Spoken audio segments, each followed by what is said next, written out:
Por que eu vou tratar desse tema heresias inicialmente? Primeiro, para a gente dar graças a Deus por a igreja ter saído destas, que aí dão segurança à nossa maneira de rezar e de crer. A segunda coisa é que esse início da igreja agora está sendo muito considerado para a conversão dos protestantes, até porque essas heresias começaram lá atrás. Aí, lendo os padres apostólicos, eles veem com qual é a mesma origem da igreja e vejam que ela é bem católica. Também aprendemos os valores essenciais da fé católica. Lembrando que os evangelhos não são livros de código, como seriam os livros judaicos, mas que retratam Cristo. Então, cabe à sua igreja definir com maior precisão possível os desejos de Jesus. Dessa visão cristológica é que depende nossa atitude e até comportamento moral. Por exemplo, para os muçulmanos, eles acham que podem converter você na ponta da espada. Já o cristão nem de longe pensa nada parecido. Isso tem a ver com a cristologia, com a visão que você tem da religião. Bom, então, legal todos ouvirem aqui essa primeira sessão sobre heresias. Valorizo qualquer feedback para poder sempre melhorar o nosso conhecimento sobre as heresias e a história de como as pessoas erraram no cristianismo, até por boa vontade, até por desejo de chegar à verdade. Vou começar com uma visão geral do que eu vou fazer agora. Começar pelas heresias cristológicas.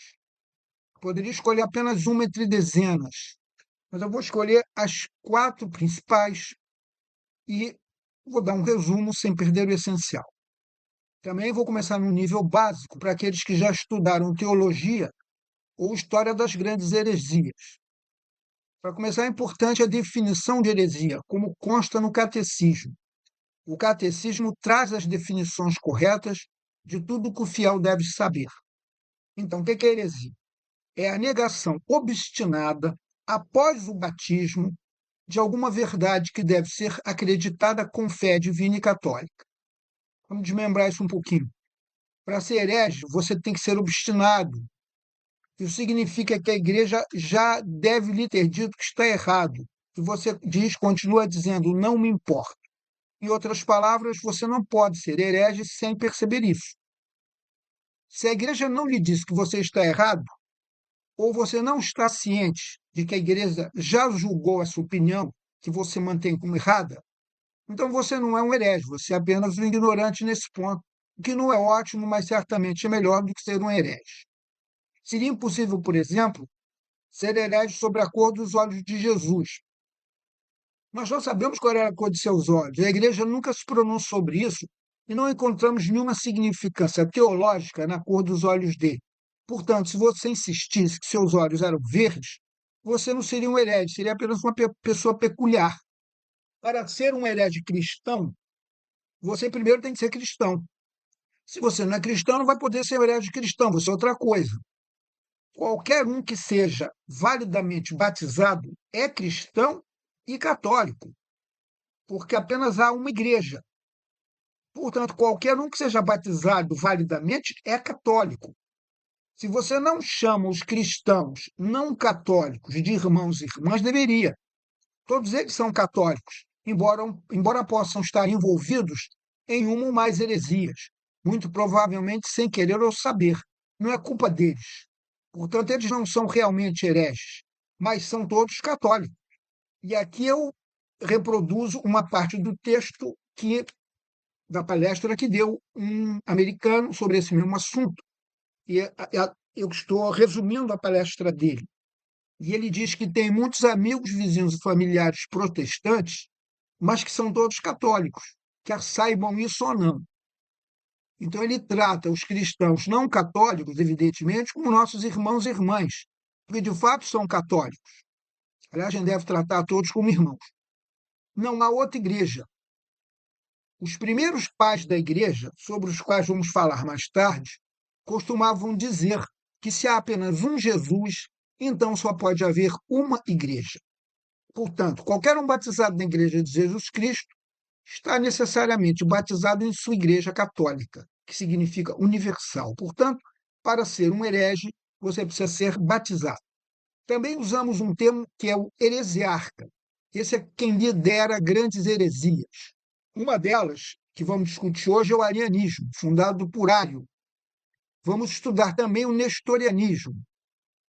Quem que vocês acham que as criou? Uma foi Ário e o outro foi Nestório, ou Nestor, exatamente.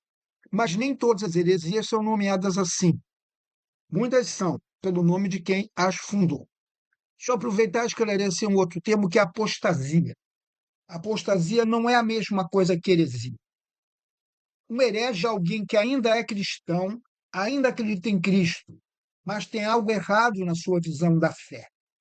E a igreja está tentando convertê-lo de volta, mas ele está sendo obstinado. Apóstatas são os que deixaram o cristianismo para trás. Eles foram batizados, eram cristãos, mas por algum motivo não querem mais ter nada a ver com isso. Bom, isso vai além da heresia, isso é apostasia. Apostasia é um assunto muito sério, mas vamos voltar aqui às heresias. Eu vou falar das principais, não das ridículas, porque há ridículas. Por exemplo, um que ela chama tricanismo. Isso é incrível, não sei como é que pessoas inventam essas coisas. Acho que não tem o que fazer.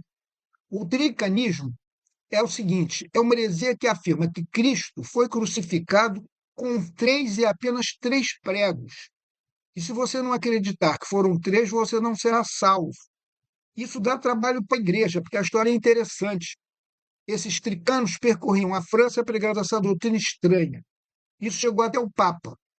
O Papa ficou ciente disso e ainda era a vida de São Francisco de Assis, que tinha estigmas, ou seja, ele tinha as feridas de Cristo em suas mãos e pés.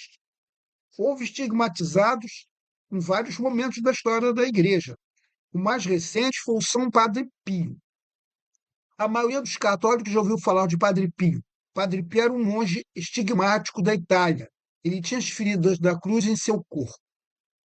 Mas, quanto àquela tricanismo, o Papa pensou o seguinte: isso parece muito estranho.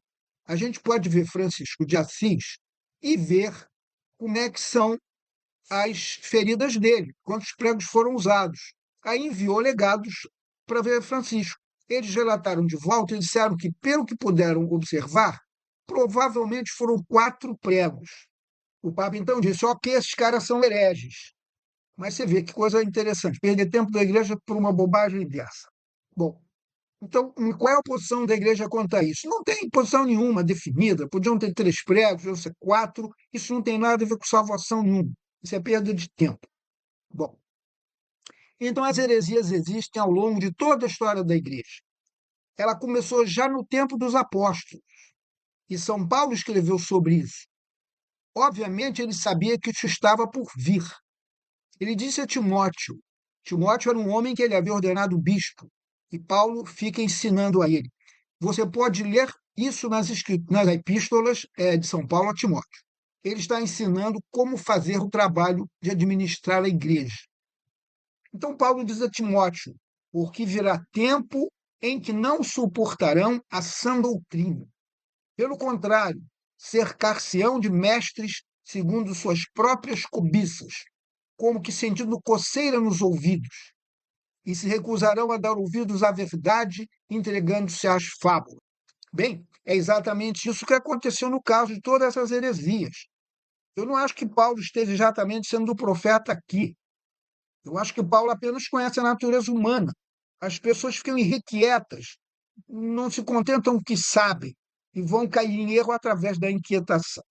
Então, vamos falar sobre o lugar da igreja nos tempos da heresia. O que a igreja faz com os hereges, né? A imagem é a do bom pastor, Jesus carregando uma ovelha em volta do pescoço. Não parece ser a coisa mais confortável do mundo. Normalmente as ovelhas andam por elas mesmas, graças a Deus. E os pastores devem estar felizes por isso. Se você vir um pastor carregando uma ovelha, isso significa que a ovelha está em apuros. Significa, nesse contexto, que ela se desviou do rebanho, saiu dos limites de segurança, porque a segurança está no grupo onde o pastor está protegendo as ovelhas. Cristo, nessa imagem, está carregando a ovelha de volta do deserto, onde poderia ser atacada por animais selvagens, não é? Ele também carrega o cajado do pastor. O cajado do pastor é comum a todos os pastores antigos e até mesmo alguns modernos. É um bastão longo com um gancho na ponta. Para que tem esse gancho? Porque se uma ovelha tentar escapar, você consegue pegá-la pelo pescoço e puxá-la de volta. Você acha que a ovelha gosta disso? Não, eu também acho que não. Mas é importante para ela. E isso indica a autoridade de Cristo através da sua igreja para nos agarrar pelo pescoço para o nosso próprio bem se precisarmos.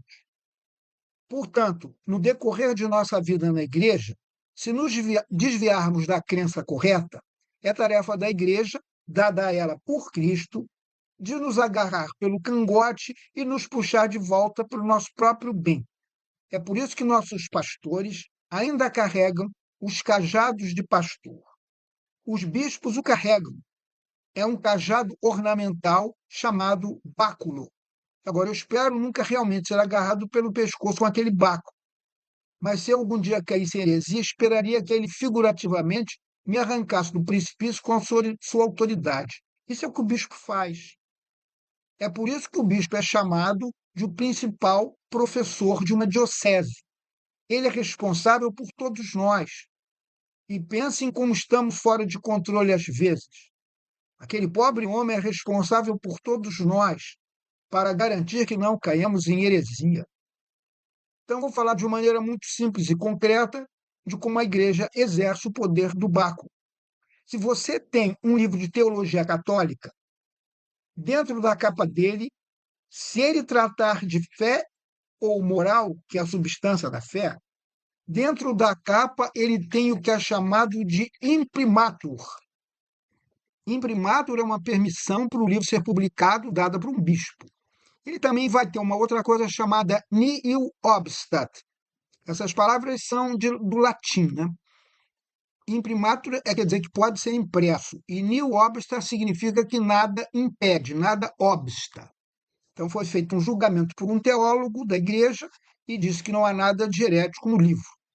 Então, quando você estiver lendo um livro de teologia, se quiser saber se ele é sério, se ele está com a base da igreja, procure o nihil obstat, o imprimatur, que aí você tem noção disso.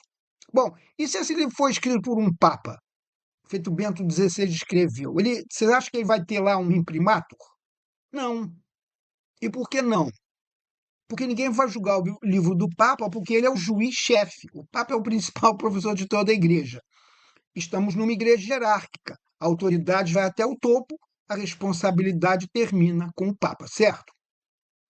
Existem penalidades que podem ser impostas a alguém se ele for extremamente teimoso em sua heresia e se for importante. Se for um heresiarca, ou se houver alguém que está perigosamente levando outras pessoas a erro com sua heresia. A igreja pode impor a excomunhão a eles. Agora, eu realmente gosto da excomunhão, não porque ache que ela em si é interessante, mas porque eu acho que aponta algo sobre nossa vida católica que nós todos precisamos refletir. A excomunhão é a penalidade mais severa que a igreja pode impor a qualquer um de seus membros. E significa não receber sacramento, e só isso já é suficiente. Quando nós, como católicos, pensamos sobre nossa vida sacramental, todos lidamos com o fato de que ir à missa, confessar, receber os sacramentos faz parte da nossa rotina diária. Nós nos acostumamos e não pensamos muito nisso. Bom, eu acho que uma maneira de colocar isso em perspectiva é perceber que a penalidade mais severa que a igreja pode impor a alguém é suspender os sacramentos.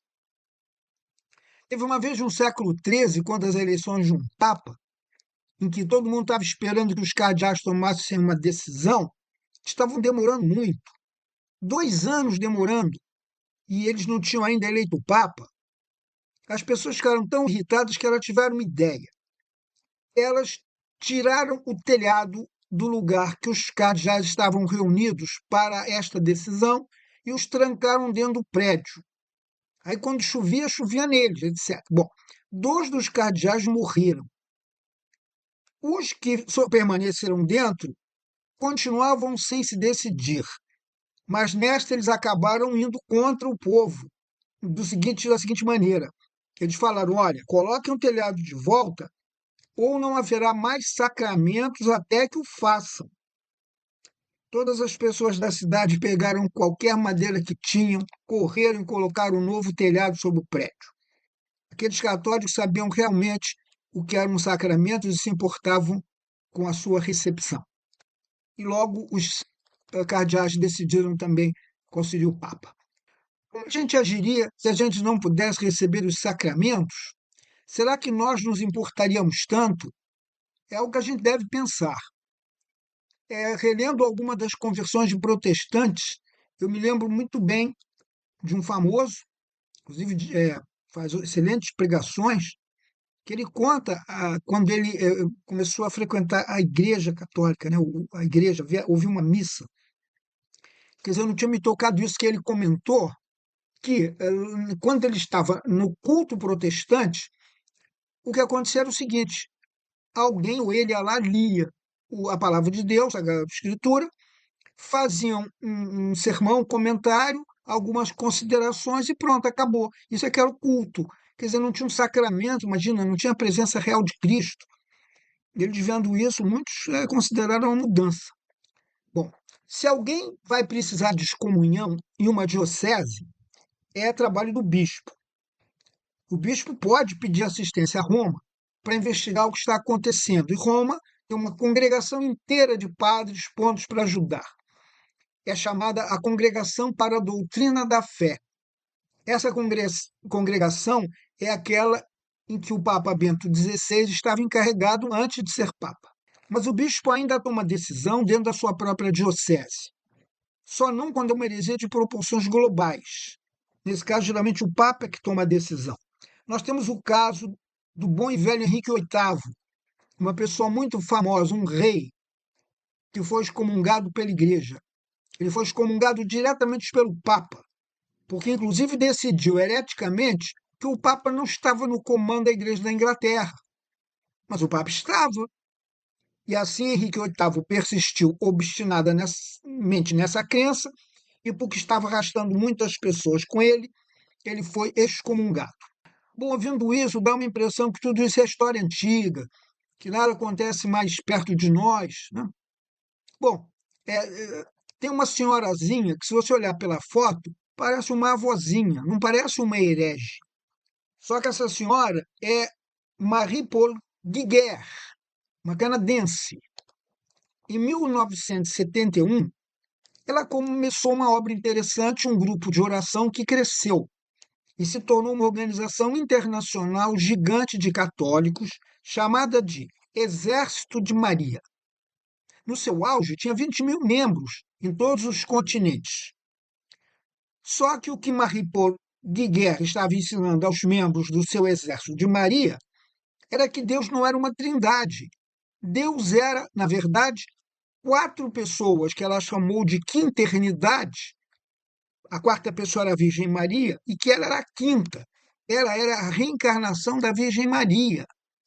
Ora, isso aconteceu nas décadas de 70 e 80. Portanto, não é história antiga. Então, por vários anos, a Congregação para a Doutrina da Fé investigou o Exército de Maria, porque a Igreja nunca toma decisões precipitadas. E, finalmente, em 2007, o Vaticano decidiu que sim, esse exército é herege. Bom, como ela estava localizada no Canadá, então o bispo canadense a excomungou formalmente e ameaçou cada membro do Exército de Maria com a excomunhão. Dos 20 mil membros, a grande maioria decidiu que queria ser católica e largou esse Exército de Maria. Apenas poucos membros, muito obstinados, se recusaram a retratarem-se. Eles eram obstinados. Lembre-se de que é preciso ser obstinado para ser um herege. Mas cá entre nós, que vergonha usar Nossa Senhora para criar um cisma na igreja. E ainda tem um pedaço. 6 desses membros obstinados eram irmãs de um convento em Hot Springs, Arkansas. E em 2007, o bispo de Little Rock excomungou 6 freiras deste convento em Little Rock. O bispo disse que foi um dia triste, mas histórico, porque nos 165 anos da diocese, essas foram as primeiras excomunhões já aplicadas. O porta-voz da diocese disse: elas se tornaram encantadas e iludidas com uma doutrina que é herética. E ele disse que os oficiais da igreja foram ao convento imediatamente e removeram a Sagrada Eucaristia na mesma noite. Por quê? Porque a excomunhão significa que você está cortado dos sacramentos. Elas não podiam ir adorar a Eucaristia, não podiam receber a Eucaristia. Então a diocese enviou padres para limpar seus tabernáculos enquanto elas permanecessem lá. A igreja leva isso muito a sério. Muito bem. Hoje estarei falando particularmente de heresias cristológicas, ou seja, inverdades a respeito de quem é Jesus Cristo. Nós somos cristãos. Nós colocamos nossa esperança na salvação através de Cristo. Cristo é extremamente importante para nós, mas estamos muito preocupados de que esse relacionamento com Ele seja correto. Isso significa que nossa compreensão de quem é Cristo seja correta. Isso faz sentido para todos, não faz? O que eu vou fazer é focar em 4 diferentes heresias cristológicas. Algumas dessas duraram 1000 anos. Algumas existem ainda hoje. Antes da gente ir para primeiro, um parêntese. É importante notar que Paulo estava dizendo a Timóteo, durante os anos 50 da nossa era, o seguinte: as heresias estão vindo. E ele estava absolutamente certo, porque o Evangelho de João, que foi escrito entre 90 e 100 da nossa era, muito provavelmente por volta de 95 ou 96, já estava com o texto mostrando João combatendo hereges. Todos conhecemos o prólogo do Evangelho de João, como ele começa. Se você se lembra, começa assim: no princípio era o Verbo, e o Verbo estava com Deus, e o Verbo era Deus. É um prólogo de credo, lindo, e continua a declarar os princípios básicos da nossa crença cristã ortodoxa sobre Cristo. Com isso, podemos ver que João já estava lidando com hereges que estavam ensinando explicações alternativas sobre quem Jesus era, mesmo em 95 da nossa era. Nós, como católicos, não acreditamos que vivemos em um vácuo. Acreditamos que existimos em um mundo que está sendo disputado entre o bem e o mal. Acreditamos também que Deus é o autor e vencedor final do mundo. No entanto, porque ele permitiu, por sua vontade permissiva, que o mal possa existir, sabemos que a igreja está sendo disputada. Se Jesus Cristo é o mais importante, então é aí que a igreja vai sofrer ataques heréticos primeiro e mais ferozmente. E é exatamente isso que acontece. João era realmente muito jovem durante o ministério de Cristo na Terra, porque ele ainda estava vivo no final do primeiro século. É por isso que, se você já viu pinturas como A Última Ceia e outras, ele sempre é retratado sem barba, como um jovem. Mas no final de sua vida, ele era um homem extremamente idoso, provavelmente viveu um pouco mais de 100 anos, o que era muito raro naquela época. Então, vou falar primeiro quais são as heresias mais antigas que afetaram a nossa igreja. Bom, no início, todos os cristãos vinham convertidos de qual religião? Do judaísmo. Então, as primeiras heresias que a igreja enfrentou foram heresias que vieram do judaísmo. Eram heresias que lidavam com conversões incompletas ou parciais, onde alguém decidia se tornar cristão, mas não completamente, e queria continuar com raízes no judaísmo. Você pode ler sobre esses primeiros judaizantes nas epístolas de Paulo. Paulo teve batalhas poderosas contra eles. Pessoas que se apegavam às práticas sacramentais do judaísmo, como exigir a circuncisão de todos antes de se tornarem cristãos, dizendo primeiro você tem que ser judeu. E Paulo lutou contra eles. Esse era um tipo de heresia judaizante. É uma visão judaica de Jesus Cristo. Isso é basicamente o que foi chamado de adocionismo. Adocionismo pregava que Cristo era apenas um homem que foi, de alguma forma, adotado por Deus. Que ele não era Deus, não era divino, era apenas um sujeito que cresceu na Judéia e, porque era um judeu realmente perfeito e cumpria a lei muito bem, algo aconteceu. Agora, há muita discordância entre muitos grupos diferentes naquela época sobre o que exatamente aconteceu. O principal e maior grupo específico que quero falar, ligados a esse adocionismo, portanto é o tema agora, é a heresia principal, a primeira que eu vou falar, é chamado dos ebionitas. Ebion significa pobre em hebraico, significa pobreza. Então, essas eram pessoas que se chamavam de pobres. Eles faziam parte de um movimento que existia há muito tempo no judaísmo, uma espécie de monasticismo, vivendo em comunidades isoladas, vivendo uma vida ascética de pobreza voluntária.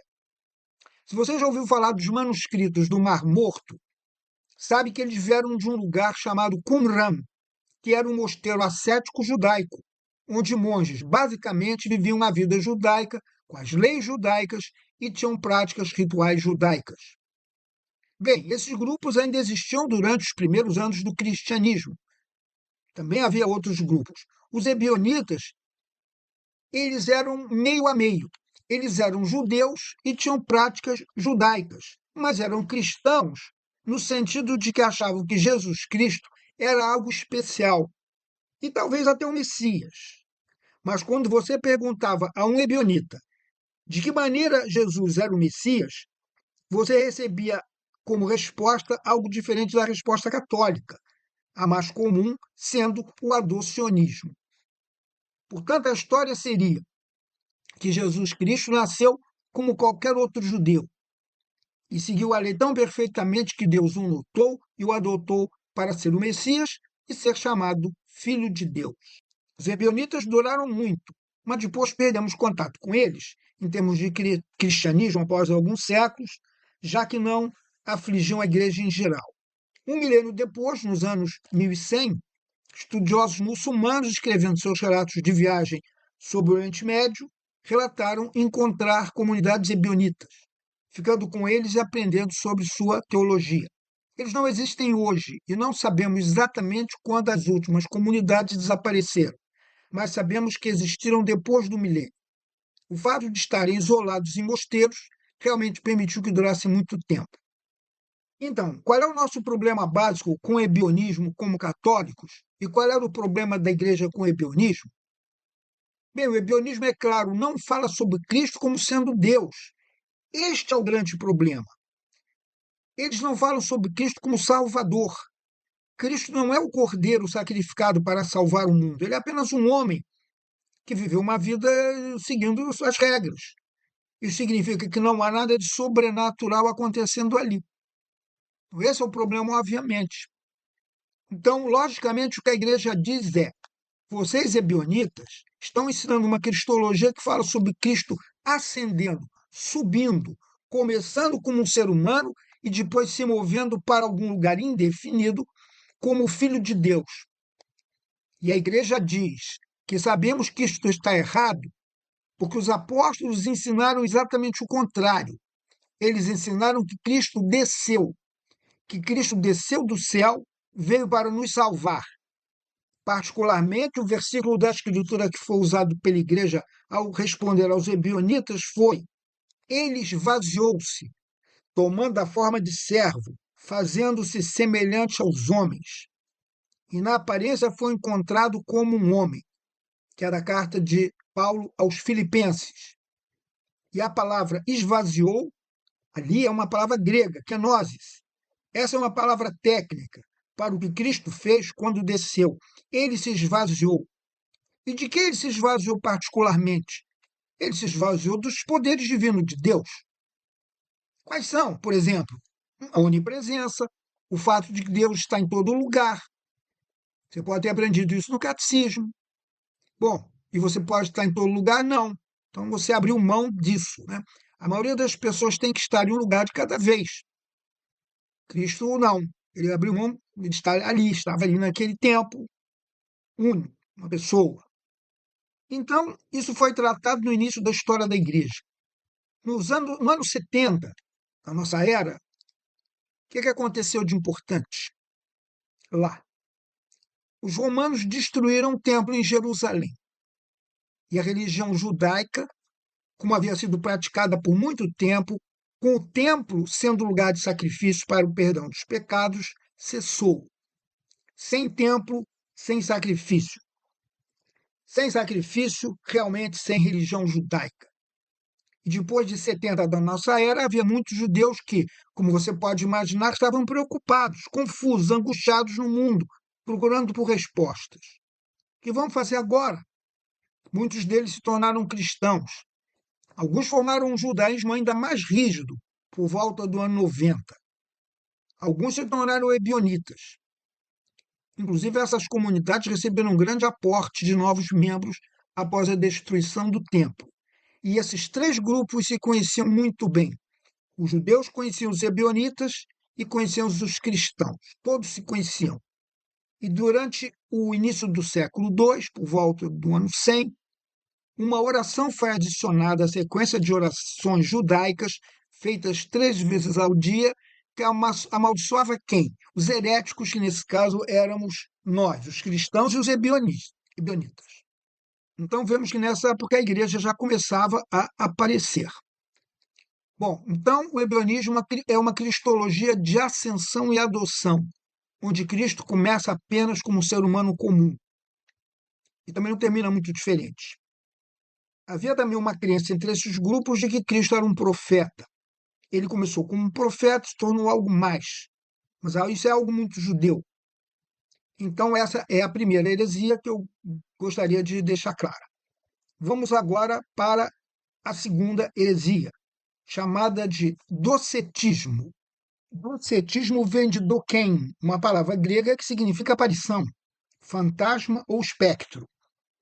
Então, essa era a crença de que Jesus, andando pela terra, era um fantasma.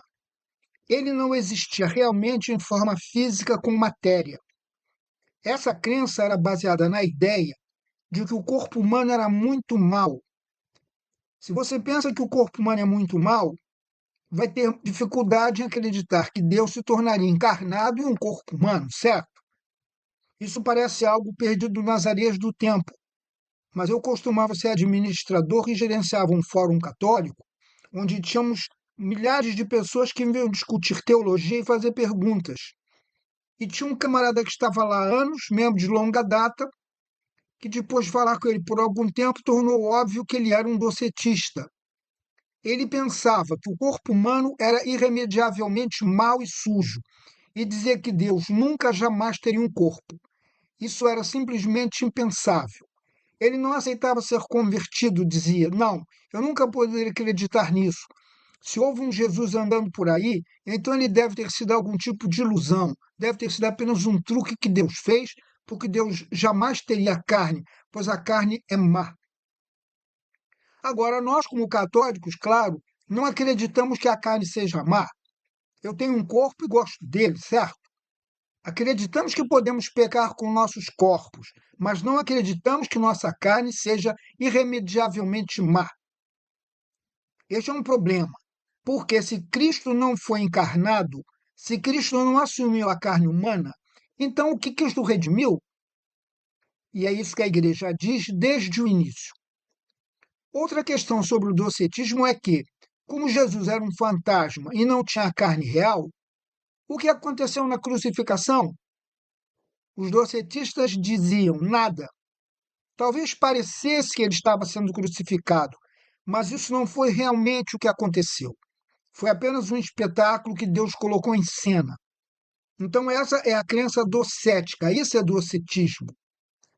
Agora, aparentemente, o docetismo foi quase tão grande problema, ou talvez maior, do que o ebionismo, porque na primeira epístola de João, no capítulo 4, ele escreve, e isso é fácil de eu parafrasear, como você sabe se é uma boa teologia, se professa que Jesus Cristo tinha carne, é uma boa teologia.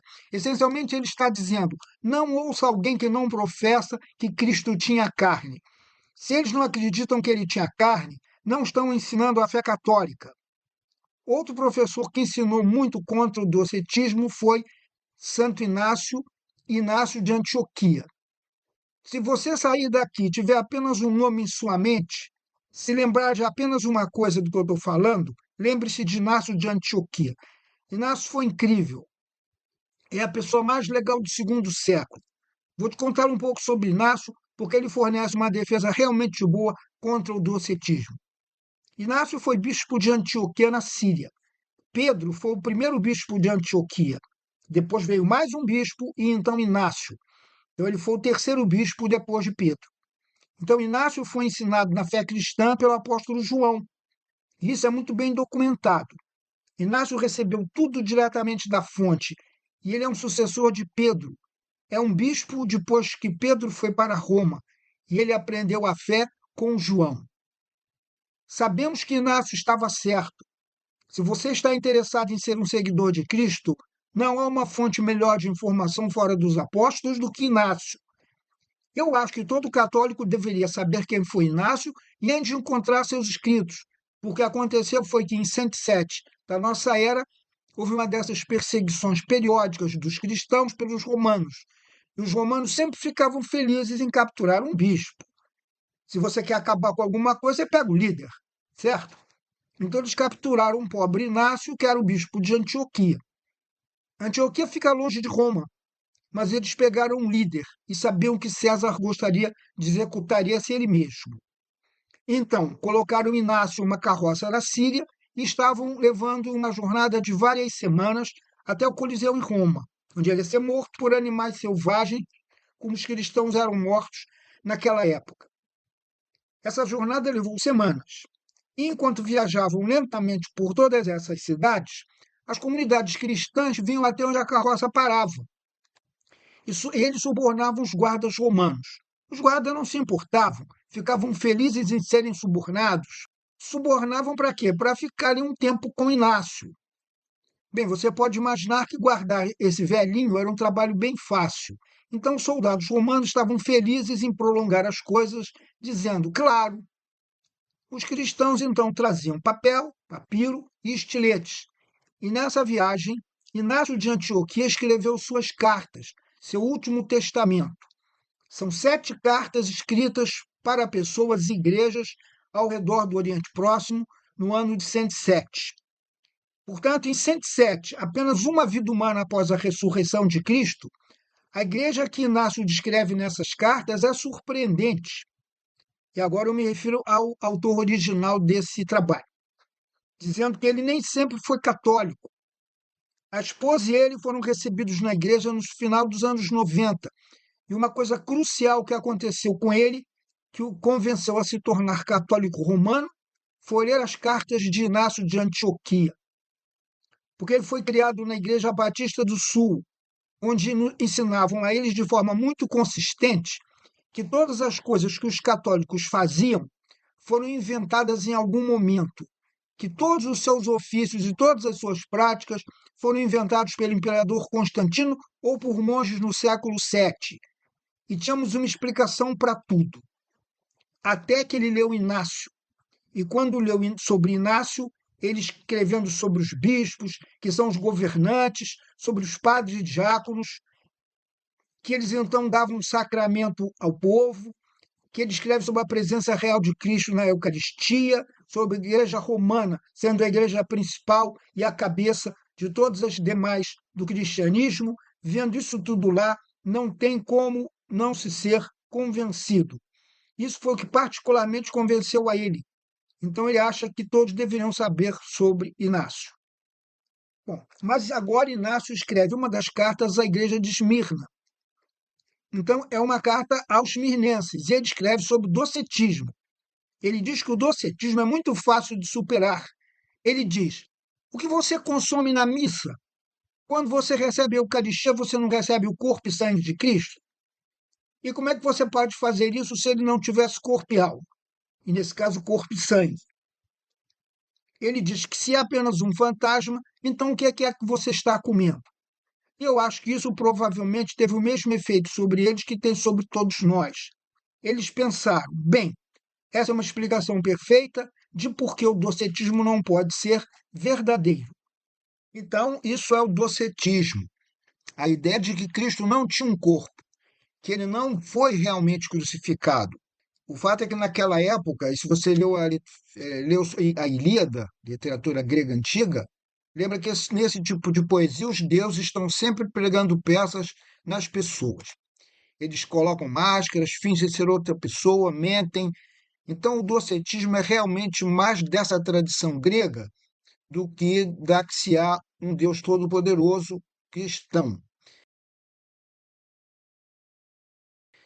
Agora vou falar da mais famosa de todas as heresias cristológicas.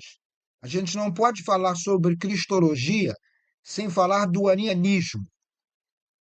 O cristianismo foi ilegal até 313, e os romanos matavam cristãos e matavam e matavam. Finalmente, em 313, os cristãos literalmente puderam sair do subterrâneo e desfrutar do status legal.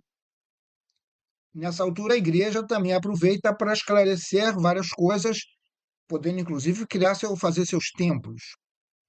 Enquanto a gente estava se escondendo nas catacumbas, cuidando da nossa vida, rezando para que não fôssemos presos, sabemos que surgiram crenças heréticas. Já vimos o ebionismo, vimos o docetismo. Mas logo depois vai aparecer um padre em Alexandria, no Egito, chamado Ário, e começa a ensinar e a pregar na igreja uma nova doutrina sobre Jesus Cristo. É uma doutrina muito filosófica e técnica. No entanto, por que ele se tornou tão popular? Bem, porque naquela época os cristãos eram principalmente pobres. E se você quisesse embarcar nessa nova moda da religião do imperador Constantino, você queria se associar não com as pessoas pobres, mas você queria se associar com aqueles mais ricos e mais bem educados, que por acaso eram arianos. E também acontece que no exército, o povo comum era o cristão. O arianismo se tornou muito popular dos oficiais do exército romano. Então, se você é um soldado raso no exército e seu sargento é ariano, o que você vai fazer?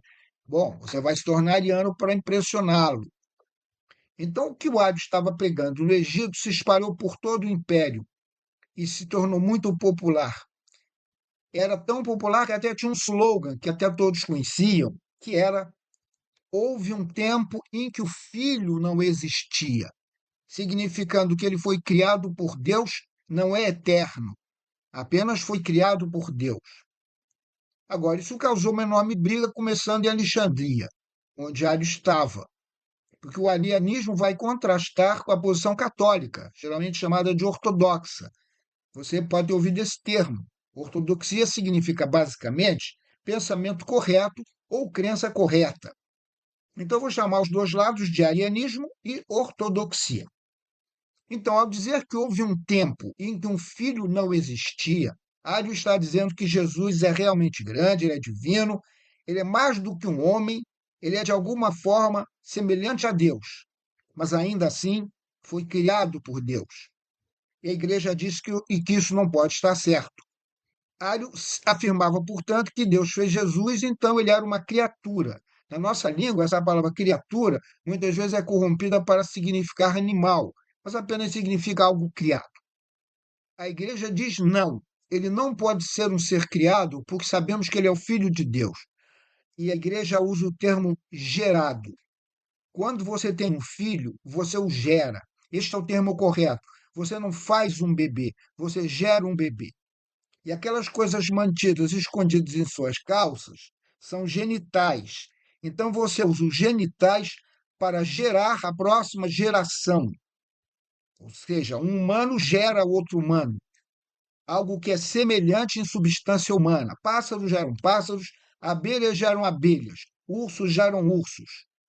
O que você faz ou cria é outra coisa. Eu faço uma mesa, por exemplo. Então, essa relação familiar implica algo muito básico. É por isso que a igreja sempre disse que a família humana é uma imagem da natureza trinitária de Deus. Porque quando você gera a próxima geração, eles têm a mesma substância sua. E quando o pai gera o filho é semelhante a Deus em substância. Então, Ario disse: não, não, não, não estou dizendo que ele não pode ser semelhante em substância. E a igreja diz: sim, você está, porque você está dizendo que ele é um ser criado. E esse é o resultado da sua crença. Você não pode dizer que ele é o ser criado e ainda dizer que ele é o filho de Deus, gerado por Deus, porque essas duas coisas são incompatíveis. E quando Cristo fala de si mesmo, quando o Pai fala sobre o Filho, quando os apóstolos falam sobre o que aprenderam de Cristo, eles sempre usam a palavra gerar, que é o princípio da geração. Eu amo o raciocínio dos primeiros padres da igreja, e assim essa luta continuou. E houve alguns heróis da igreja que foram feitos durante essa luta. Quero fazer uma especial menção ao meu patriarca Atanásio. Atanásio é fantástico. Quando a gente imaginava que o arianismo poderia dominar tudo, Atanásio, um jovem em Alexandria, quando o Ario começou, e mais tarde na vida se tornando bispo de Alexandria, é um dos grandes combatentes desta heresia. Atanásio era um dínamo, como aquele coelhinho daquela pilha Energizer, lutando contra o arianismo. Geralmente ele era descrito como Atanásio contra o mundo, porque às vezes parecia que ele era o único que se importava. Atanásio é um outro grande santo para se conhecer. E se você alguma vez se sentir diante de probabilidades esmagadoras, você poderia pedir a intercessão de Atanásio, porque ele passou a maior parte da vida dele enfrentando dificuldades esmagadoras. Depois que o cristianismo se tornou legal e os cristãos podiam até se reunir em público sem serem mortos, foi convocado o Concílio de Nicéia. Nicéia é uma cidade na Turquia, é um lugar agradável. 318 bispos de todo o mundo compareceram ao concílio. Ário estava lá e eles o deixaram falar. Este é um princípio importante. A igreja tenta deixar os hereges falar. O que você está dizendo? Vamos ouvir para podermos julgar. Então Ário falou diante dos 318 bispos. Bom, aqui acontece um fato curioso e único na história dos concílios. Um dos bispos presentes lá era Nicolau de Mira, o arcebispo de Mira, canonizado mais tarde, tornando-se São Nicolau de Mira. E porque ele era muito, muito generoso, o chamamos de São Nicolau, o doador de presentes, Papai Noel, São Claus ou São Nicolau. Ele estava na Câmara do Concílio de Nicéia, ouvindo Ário expondo e expondo muito confiantemente por que Cristo era um ser criado. Chegou um ponto em que São Nicolau ficou tão zangado que pulou da cadeira, correu até Ário e deu um sopapo nele no rosto. Vejam só, Papai Noel nocauteando o herege. Os outros bispos em Nicéia disseram a Nicolau: você não pode fazer isso, a gente quer ter uma reunião organizada. Então o levaram e trancaram durante a noite numa cela na cidade. Antes de trancarem Nicolau, eles tiraram dele o palio, que é o símbolo do arcebispado, o palio que os arcebispos usam, aquela alva de lã de cordeiro branca. Eles atiraram e tiraram ela e também a sua rica cópia dos evangelhos. Naquela época só os arcebispos tinham os evangelhos que eram em papiro, era uma coisa cara. E disseram: você fica nesta cela e pensa sobre o que fez, socando o pobre Ário no rosto. Amanhã vamos devolver suas coisas. Eles voltaram no dia seguinte para deixá-lo sair e ele já tinha seu palio e seu livro de evangelhos com ele. Eles perguntaram: como você conseguiu isso de volta? Tudo que Nicolau disse foi: Jesus e Maria vieram aqui na noite passada e me deram. Então eles o deixaram sair da cela e ninguém comentou mais nada depois disto. Portanto, a vida de São Nicolau está associada a muitos milagres. Ele é um santo fascinante que todos deveriam conhecer. Muito bem. O concílio acabou deliberando um mês e a resposta a Ário foi a seguinte: Ário, não há como sua doutrina ser católica, você vai ter que parar. E assim o concílio produziu o credo niceno, e todos nós conhecemos porque recitamos na missa. Recitamos uma versão um pouco mais modernizada, que teve algumas declarações adicionadas, refutando outras heresias posteriores, mas a essência vem de 325. Esta declaração sobre cristologia é tão importante que ainda repetimos hoje, muito tempo depois de ter sido criada. Destaco algumas frases. Creio em um só Senhor Jesus Cristo, Filho de Deus, gerado, não criado, consubstancial ao Pai. Contra quem foi isso? Contra Ário, naturalmente. E outra, que por nós homens e para nossa salvação desceu dos céus e se encarnou. Encarnou significa se fez carne, isso é bem direto. Contra quem é isso? Contra os docetistas, exatamente. Então, outras heresias foram abordadas pelo credo niceno. Nicéia foi muito importante, porque foi um ponto de esclarecimento. Todas essas heresias tiveram que ser abordadas para que as pessoas soubessem quem era herege e quem não era, para que os primeiros tivessem a oportunidade de se arrepender e as pessoas tivessem a oportunidade de não se afastar do rebanho. Assim é como a igreja faz negócio. A igreja teve mais 21 concílios ecumênicos desde então, e eles sempre foram para abordar algum problema. Continuando com Ário, Ário e 2 bispos se recusaram a assinar o credo. Então foram exilados para a Bósnia. Ele continuou achando que tinha sido tratado injustamente e não parou de escrever cartas para o imperador dizendo: vocês não entendem, deixe-me explicar para vocês. E nessas cartas para o imperador, ele mudava a sua teologia pouco a pouco, até que finalmente escreveu uma carta que era basicamente católica. E o imperador, que não era teólogo, disse: para mim parece bom, pode voltar. E o imperador enviou uma carta para o bispo de Alexandria, que na época era Alexandre, e disse: o Ário está voltando, seja gentil com ele. Alexandre pensou: meu Deus, isso não pode acontecer. Então rezou fervorosamente para que o Ário não voltasse. Muito bem, Ário, na sua ida para Alexandria, deu uma paradinha em Constantinopla para agradecer ao imperador, e aí ele morre. Os relatos contemporâneos dizem que ele morreu com algum tipo de espasmo repugnante. Bom, ele nunca conseguiu foi voltar para Alexandria, e assim termina a sua história.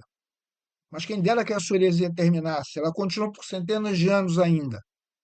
E eu dou 10 para quem me disser o nome da seita que ensina a cristologia ariana hoje. Isso, as testemunhas de Jeová. Se você ler os documentos cristológicos da Testemunha de Jeová, verá que ensina uma cristologia ariana, portanto, existe ainda hoje. Uma última heresia, a última dessa palestra, o nestorianismo, que veio de Nestório, de Constantinopla, e o que torna realmente embaraçoso é que ele era arcebispo. Bom, ele tinha ideias tão técnicas que a maioria das pessoas que ouviam seus sermões tinham dificuldade em decidir se ele era ou não herege. Ele ensinava um Cristo que sempre existiu e era da divindade triuna, mas ele não concordaria com o restante da igreja de que Maria era mãe de Deus. Ele simplesmente não dizia isso.